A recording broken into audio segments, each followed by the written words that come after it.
Assalamualaikum warahmatullahi wabarakatuh.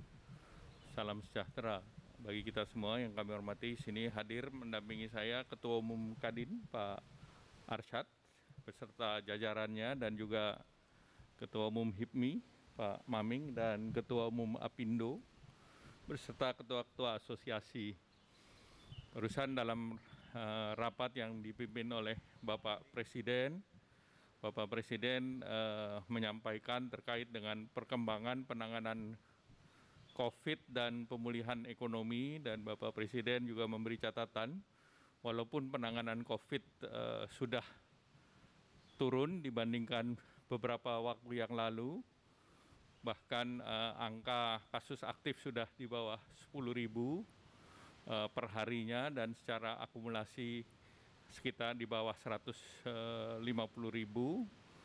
maka tentu langkah-langkah yang sudah dilakukan oleh pemerintah ini untuk terus dijaga bahwa pandemi COVID belum berakhir, dan diminta agar seluruh masyarakat untuk terus waspada dan diminta kepada pemimpin-pemimpin perusahaan, para CEO, para asosiasi dan Kadin untuk juga mengingatkan bahwa ini harus dijaga terus karena pertumbuhan ekonomi itu berbanding terbalik dengan penanganan COVID. Jadi kalau COVID-nya tinggi maka ekonominya akan rendah, sebaliknya apabila COVID-nya rendah ekonominya akan menggeliat. Nah, oleh karena itu dalam pertemuan tadi juga Bapak Presiden mendorong agar kita semua optimis untuk menghadapi tantangan-tantangan ke depan, termasuk juga disampaikan oleh Bapak Presiden terkait dengan pembangunan ibu kota baru yang perencanaannya akan terus dilaksanakan, dan juga terkait dengan perundang-undangan, dan pengembangan ini akan dilakukan dalam 15 tahun sampai 20 tahun ke depan. Dan dalam berbicara dengan para pengusaha, beberapa catatan yang dicatat oleh Bapak Presiden, yang satu terkait dengan perbankan, di mana ada permintaan agar POJK yang sudah diperpanjang ini menjadi direalisasikan ataupun diimplementasikan di sektor korporasi, baik itu kooperasi menengah ke atas maupun UMKM, di mana masalah restrukturisasi yang baru saja POJK-nya diperpanjang dari bulan Maret 2022 diperpanjang menjadi 2023, diharapkan ini implementasinya bisa diperhatikan. Kemudian terkait dengan beberapa sektor, yaitu yang terkait dengan logistik, Bapak Presiden meminta agar logistik ini dikaji secara mendalam karena kenaikan logistik termasuk kontainer ini, karena ini merupakan kejadian juga di level global akibat dari pandemi COVID, di mana jumlah kapal yang beredar berkurang dan new build atau kapal yang dibaru juga sedang dalam proses, dan tentu harga saat sekarang berbeda dengan di periode yang lalu. Maka tentu tadi ada usulan agar para pemilik kontainer ini untuk dikumpulkan dan diminta bantuan agar bisa membantu terkait dengan kontainer.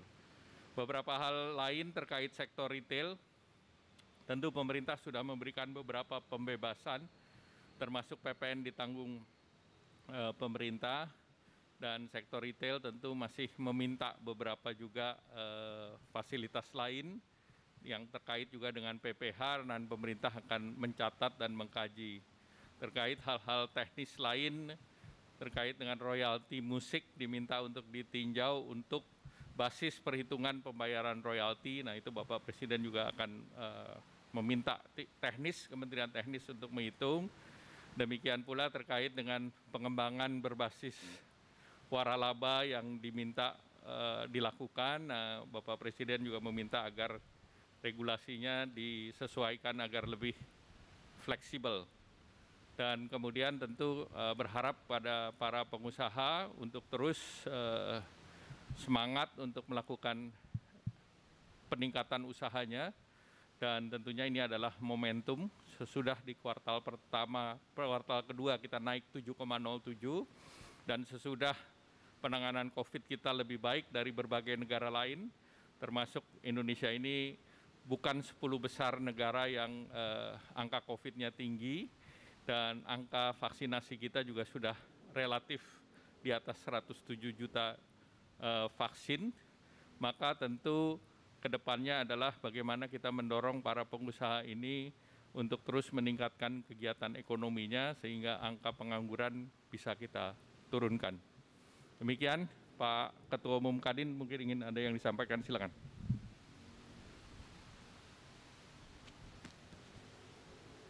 Terima kasih Pak Menko. Bismillahirrahmanirrahim. Assalamualaikum warahmatullahi wabarakatuh. Yang saya hormati Pak Menko dan juga teman-teman semua. Kami hadir di sini sebagai Kadin, sebagai rumah daripada seluruh himpunan dan juga asosiasi-asosiasi dan juga kadin-kadin daerah, di mana adalah rumah daripada pengusaha mikro sampai dengan besar. Tadi kami senang sekali bahwa bisa terjadi diskusi dan memberikan masukan kepada Bapak Presiden yang sudah diutarakan oleh Pak Menko tadi, diskusi yang ada tadi. Namun juga tadi kita juga mengatakan bagaimana khususnya untuk restrukturisasi daripada perusahaan-perusahaan yang dari kecil sampai tahun besar yang diharapkan bisa akan lebih cepat lagi, lebih baik lagi dan lebih fleksibel lagi. Dan selain itu juga adalah mengenai modal kerja.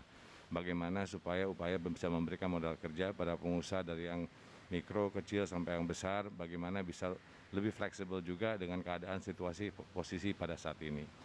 Selain itu juga mengenai ibu kota negara, kami menyampaikan juga bahwa di sisi ini kami mendukung dalam bahwa ibu kota ini adalah sebagai simbol daripada bagaimana kemudian hari di Indonesia 2045. Karena Indonesia 2045 simbolnya adalah sebuah Indonesia yang baru, yang asri dan lain-lain. Nah, ini adalah satu simbol dan dengan demikian kami mendukung sebagai simbol daripada bagaimana Indonesia menciptakan Indonesia yang baru dan menjadi Indonesia yang maju di 2045. Terima kasih. Wassalamualaikum warahmatullahi wabarakatuh.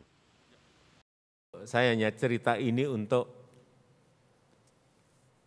memberikan optimisme kepada Bapak Ibu sekalian, bahwa posisi kita sudah seperti ini, tetapi juga jangan senang-senang dulu.